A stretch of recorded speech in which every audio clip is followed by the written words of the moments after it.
공자가 오래전에 이런 말을 남겼습니다. 들으면 잊어버리고, 보면 기억하고, 행동하면 이해한다. 우리 인생도 그렇습니다. 귀로만 들어서 아는 것보다 몸으로 직접 부딪혀서 알게 된 것이 훨씬 더 많지 않습니까?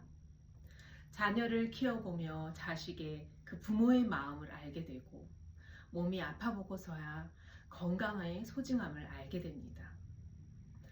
낯선 이민 땅에서 수십 년을 살아보고서야 고국이 단순히 내 존재의 뿌리였다는 것을 깨닫게 됩니다.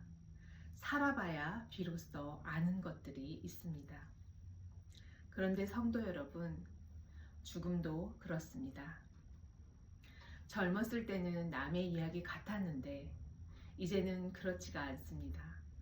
몸이 예전 같지 않고 가까운 이들을 먼저 떠나보내면서 문득 질문을 하게 됩니다. 내가 평생 이렇게 수고하면서 살았는데 이게 정말 다인가? 죽으면 끝인가? 아무리 애쓰고 수고해도 우리에게는 분명한 한계가 있다는 것. 결국 죽음이라는 그 문 앞에 서게 된다는 것. 우리는 그것을 삶으로 배웠습니다. 성경은 이 현실을 아담 안에 있는 삶이라고 말하고 있습니다. 땀 흘려야 하고 애써도 지치고 끝내 상실 앞에 서게 되는 그 삶 말입니다. 오늘 사도 바울은 이 절망 앞에서 다시 한번 선포합니다. 그러나 이제 그리스도께서 죽은 자 가운데서 다시 살아나사 잠자는 자들의 첫 열매가 되셨도다. 바울은 죽음을 길게 붙들지 않습니다. 절망에 오래 머물지도 않습니다. 그는 단 한마디로 방향을 바꿉니다. 그러나 이제 바로 여기서 길이 달라집니다. 아담 안에서 땀 흘리고 지치며 버텨온 그 삶 한가운데 그리스도 안에 전혀 다른 삶이 있다는 것을 오늘 말씀이 보여줍니다. 여러분의 그 수고로운 이민자의 삶도, 노년의 약함을 안고 살아가는 오늘의 삶도 이 말씀 앞에 서 있습니다. 그래서 오늘 우리는 죽음을 먼저 바라보는 것이 아니라 죽음을 깨뜨리고 살아나신 예수 그리스도를 먼저 바라보려고 합니다. 첫째, 부활의 보증을 확신하십시오. 20절에서 바울은 예수 그리스도를 잠자는 자들의 첫 열매라고 부릅니다. 여러분, 이 첫 열매는요, 단순히 첫 번째라는 뜻이 아닙니다. 뒤에 올 그 전체를 미리 보여주는 보증이라는 뜻이죠. 과거 이스라엘 백성들이 보리 한 단을 묶어서 하나님께 드릴 때 그것은 그 한 단만 드리고 끝내겠다는 뜻이 아니라 앞으로 거둘 그 들판의 전체가 하나님의 것입니다 라는 고백이었고, 첫 이삭이 드려지는 순간 밭에 남은 모든 곡식의 추수도 이미 약속된 것이었습니다. 그러므로 예수님이 부활의 첫 열매가 되셨다는 것은 주님의 부활을 주님 한 분만의 그 기적이 아니라 그분께 속한 여러분 한 분 한 분의 부활까지 이미 그 안에 품고 있는 사건입니다. 주님이 먼저 살아나셨기에 그분 안에 있는 우리의 미래도 흔들리지 않습니다. 이것이 우리가 확신해야 할 부활의 보증입니다. 주 안에 사랑하는 성도 여러분, 우리는 평생 많은 것을 붙들고 살아왔습니다. 낯선 땅에서 가정도, 자녀도, 생계도, 또 이 귀한 믿음을 붙들며 여기까지 오셨습니다. 그런데 어느 날 나도 모르게 손에 힘이 툭 빠질 때가 있지 않습니까? 바로 그 자리에서 오늘 본문이 선포합니다. 내가 끝까지 붙들어야 사는 것이 아니라 먼저 살아나신 그리스도께서 이미 저와 여러분의 미래를 꽉 붙들고 계신다고요. 예수님은 요한복음 14장에서 약속하셨습니다. 이는 내가 살아있고 너희도 살아있겠습니다. 요즘 여러분의 마음을 흔드는 일이 무엇입니까? 자녀들의 문제입니까? 아니면 예전 같지 않은 건강의 문제입니까? 그 자리에 이 말씀을 놓으십시오. 예수님이 살아나셨습니다. 그러니 내 인생의 결론도 흔들리지 않습니다. 부활의 첫 열매이신 주님 때문에 여러분의 수고와 눈물의 기도, 여러분의 인생은 절대로 헛되지 않습니다. 이 부활의 보증은요, 장차 올 그 미래의 약속뿐만 아니라 오늘의 죽음과 한계를 바라보는 우리의 마음까지도 완전히 새롭게 바꿀 것입니다. 두 번째는요, 부활의 안식을 누리십시오. 20절 하반절에 바울은 죽음을 단순히 죽은 자들이라고 하지 않고 잠자는 자들이라고 부릅니다. 여러분, 바울이 죽음을 없는 것처럼 말하지 않습니다. 그렇다고 죽음을 끝이라고도 말하지 않습니다. 과거에는 이 죽음이 마치 닫혀있는 문처럼 보였습니다.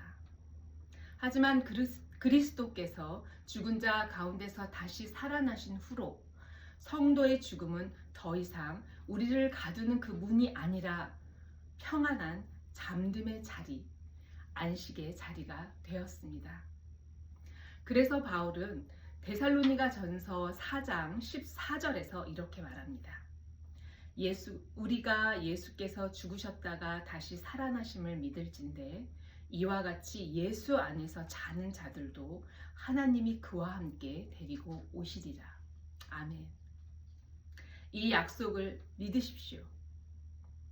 예수님께서 다시 살아나셨다면 그분 안에서 먼저 잠든 우리의 소중한 이들도 결코 어둠 속에 남겨두시지 않습니다. 하나님께서 반드시 그와 함께 데리고 오십니다. 성도 여러분, 세월이 흐를수록 죽음이 전보다 더 가까이 느껴질 때가 있습니다. 내 몸이 약해지기도 하고 사랑하는 사람을 그 이별을 겪기 때문이기도 합니다. 오늘 본문은 이런 슬픔과 아픔을 아프지 않다고 말하지 않습니다. 다만 분명히 선언합니다. 그리스도 안에 있는 사람에게 죽음은 끝이 아니다. 이제는 안식이며 잠듦이다. 우리도 병이 무엇인지, 늙어감이 무엇인지, 이별이 얼마나 아픈지 압니다. 그런데 바로 그 고통의 자리에 오늘의 말씀이 들어옵니다. 예수 안에 자는 자들도 하나님이 그와 함께 데리고 오시리라. 죽음은 나를 삼키는 어둠이 아니라 주님께서 깨우실 때까지 잠시 쉬는 침상입니다. 부활은 죽음의 현실을 지워버리는 것이 아니라 죽음의 의미를 바꾸는 시간입니다. 그러니 죽음의 두려움보다 크신 주님을 바라보며 남은 생애를 불안이 아닌 위대한 안식 속에서 살아가십시오. 셋째, 부활의 영광을 사모하십시오. 바울은 21절과 22절에서 우리의 마지막이 어디로 향하는지도 보여줍니다. 사망이 한 사람으로 말미암았으니 죽은 자의 부활도 한 사람으로 말미암는도다. 아담 안에서 모든 사람이 죽은 것 같이 그리스도 안에서 모든 사람이 삶을 얻으리라. 처음에 죽은 그 아담이라는 한 사람을 통해서 죽음이 들어왔습니다. 그래서 우리는 잘 압니다. 땀 흘려야 살 수 있는 삶, 지치고 병들고 결국 죽음을 마주해야 하는 삶. 이것이 아담 안에 있는 우리의 익숙한 삶입니다. 우리의 이민생활도 그렇지 않습니까? 참 수고 많으셨습니다. 남모를 외로움도 많았고 오직 몸 하나로 버텨야 했던 그 날들이 참 많았습니다. 그렇게 세월을 보내고 나니 이제는 인간의 한계가 얼마나 선명한지도 보게 되었습니다. 그런데 바울은 그 한계의 자리에서 다른 한 사람을 보여줍니다. 바로 예수 그리스도입니다. 죽음이 아담을 통해 들어왔다면 부활은 그리스도를 통해서 왔습니다. 바울은 로마서 5장 17장에서 이렇게 말합니다. 한 사람이 범죄로 말미암아 사망이 그 한 사람을 통하여 왕노릇하였은즉 더욱 은혜와 의의 선물을 넘치게 받은 자들은 한 분 예수 그리스도를 통하여 생명 안에서 왕노릇하리로다. 처음에는 사망이 왕노릇하는 것처럼 보였습니다. 죽음이 인생의 마지막 길 같았고 약함과 질병이 우리의 끝인 것처럼 보였습니다. 하지만 이제는 그렇지 않습니다. 예수 그리스도 안에서 생명이 우리 인생의 진짜 마지막 말이 되었기 때문입니다. 성도 여러분, 이것이 바로 부활의 영광입니다. 우리의 마지막 소원은 그 쇠약함이나 병상이 아니라 우리의 마지막은 그리스도 안에서 다시 찬란하게 살아나는 생명입니다. 요즘 자꾸 마음이 아래로 내려가십니까? 몸의 아픔과 관계의 상처 때문에 고개가 자꾸 숙여지십니까? 오늘 말씀이 여러분의 시선을 다시 들어 올립니다. 아담 안에서 모든 사람이 죽은 것 같이 그리스도 안에서 모든 사람이 살아납니다. 여러분의 인생을 오늘의 약함으로 설명하지 마십시오. 그리스도 안에 있는 영원한 생명으로 설명하십시오. 그 눈부신 부활의 영광을 온 마음을 다해 사모하며 나아가십시다. 말씀을 준비하는 동안에 우간다에서 오신 선교사님을 만날 기회가 있었습니다. 그 선교사님이 처음 사역지로 들어가실 때 청주에서 출발해서 비행기를 3번 갈아타고 버스를 타고 우간다에 있는 끝 마을까지 가는 데만 32시간이 걸렸다고 합니다. 가는 내내 몸과 마음이 지쳤을 테고 내가 왜 여기까지 왔나 싶은 생각이 들었을 것입니다. 그런데 그렇게 도착한 그 척박한 땅에서 그 선교사님이 하신 말씀이 이랬습니다. 아, 여기가 천국이었구나. 저는 이 말을 들으면서 이런 생각이 들었습니다. 겨우 32시간 고생해서 천국을 볼 수 있다면 누가 그 길을 마다하겠습니까? 누가 그 천국을 보러 가지 않겠습니까? 성도 여러분, 부활은 바로 그런 것입니다. 천국은 나중에 죽어서야 가는 먼 나라가 아니라 예수 그리스도의 부활 안에서 이미 시작된 하나님의 현실입니다. 오늘 바울은 선포합니다. 그리스도께서 죽은 자 가운데서 다시 살아나셨고 잠자는 자들의 첫 열매가 되셨습니다. 아담 안에서 모든 사람이 죽은 것 같이 그리스도 안에서 모든 사람이 살아납니다. 우리의 결론은 오직 부활이며 예수 그리스도 안에 있는 영원한 생명입니다. 그래서 이번 한 주간 2가지만 마음에 붙드십시오.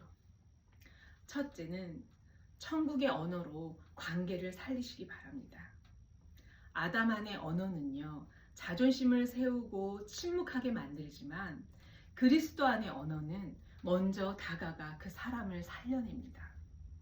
오래 연락하지 못했던 교우나 가족들이 계시다면 먼저 말하십시오. 생각나서 전화했다. 널 위해 기도하고 있다. 혹은 미안하다. 이 부활의 언어가 메마른 관계를 다시 살려냅니다. 2번째는요. 자녀들에게 영적인 유산을 남겨주십시오. 고생한 이야기만 남기지 마시고요. 부활의 소망을 전해주시기 바랍니다. 하루에 한 3분, 1분만이라도 그 자녀와 손주들의 이름을 불러가며 기도해 주십시오. 주님, 우리 아들에게 부활의 소망을 주옵소서. 여유가 된다면 한 줄이라도 적어 보십시오. 내가 참 힘들었지만 예수님을 붙들었다. 내 인생의 결론은 부활이다. 이 믿음을 전해주는 것이 우리가 줄 수 있는 가장 큰 유산입니다. 사랑하는 성도 여러분, 그리스도는 부활의 첫 열매가 되심으로 우리를 죽음 아래에 있는 삶에서 건져내어 생명의 길로 옮기셨습니다. 참으로 고생 많으셨습니다. 이제 주님이 하십니다. 천국의 언어로 관계를 살리시고 부활의 소망을 영적인 유산으로 남기며 살아가시는 복된 한 주간이 되시기를 주님의 이름으로 축복합니다.